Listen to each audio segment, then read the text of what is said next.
This story begins 1,000 years ago when a tyrant king ruled France. One day, he attacked his own people because they opposed his heavy taxes.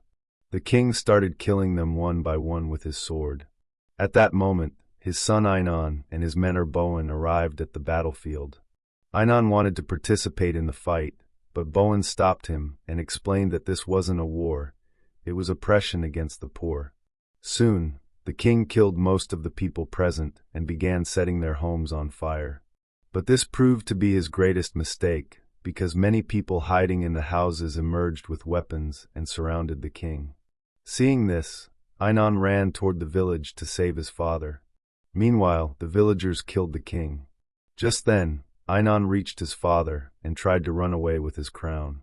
At that moment, a girl named Kara appeared and pushed him. Ainon stumbled and fell onto a sharp piece of wood that pierced his heart. He writhed in pain. Bowen arrived on his horse and quickly took Ainon to the palace. Upon reaching the palace, a soldier informed the queen that the king had been killed in battle. Shortly after, Bowen arrived with the wounded Ainon. Enraged, the queen ordered everyone to leave and began examining Ainon's wounds herself. Bowen tried to explain that it was too late and saving the prince was nearly impossible. But the queen insisted that there was still one last hope. She took Ainon through the forest to a cave where a dangerous dragon lived. Crying, she begged the dragon to save her son. The dragon refused, reminding her that the king had killed many dragons in the past. She pleaded again, saying that the son should not pay for the father's sins. She promised the dragon that her son would become a kind and just king, not a bloodthirsty ruler. The dragon asked Ainon to swear that he would be a merciful and just king. Ainon swore he would never be cruel like his father. Hearing this, the dragon picked up Bowen's sword, cut out half of his own heart, and placed it inside Ainon's chest. As soon as the heart touched him, Ainon's heartbeat returned, and he came back to life. The queen took him back.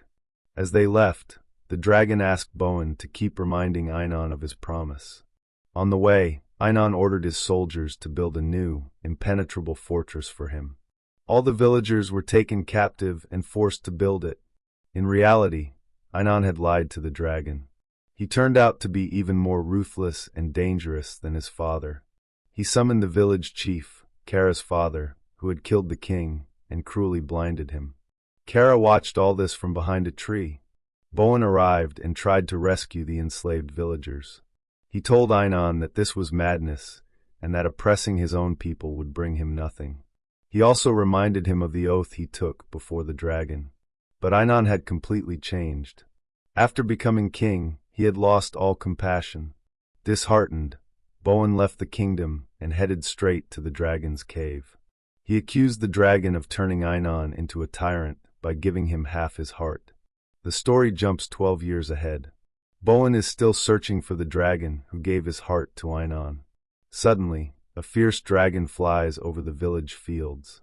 Bowen spots it and rushes to kill it. All the villagers hide in fear, but a priest named Gilbert stands firm and urges Bowen to fight.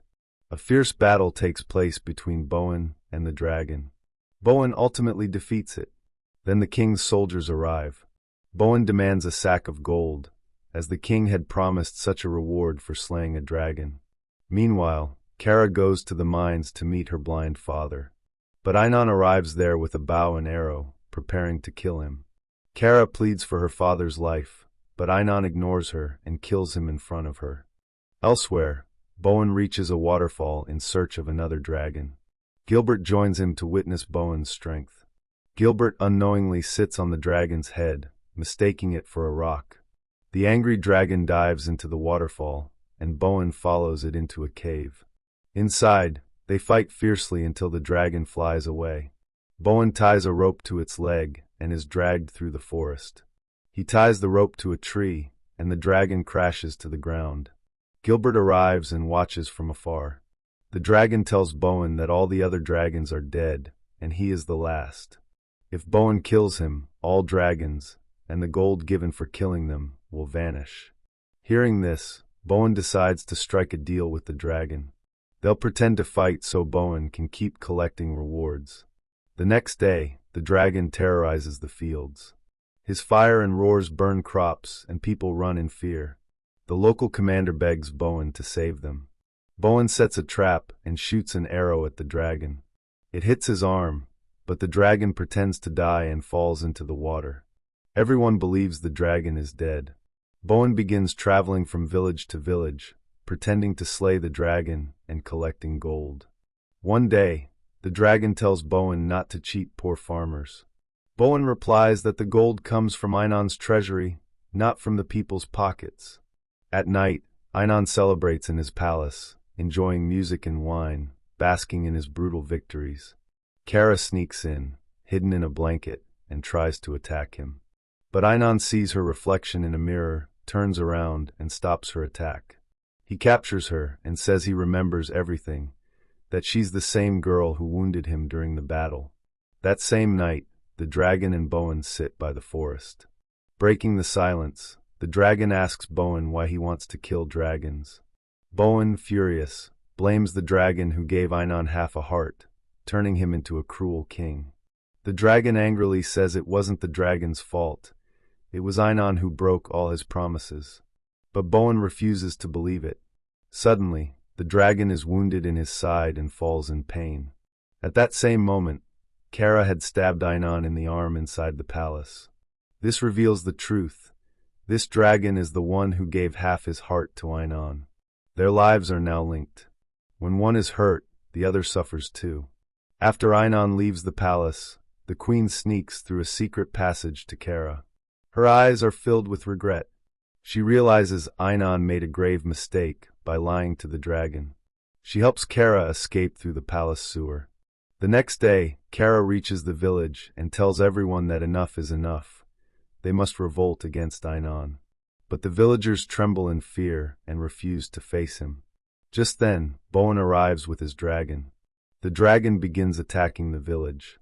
All this is part of Bowen and the dragon's plan.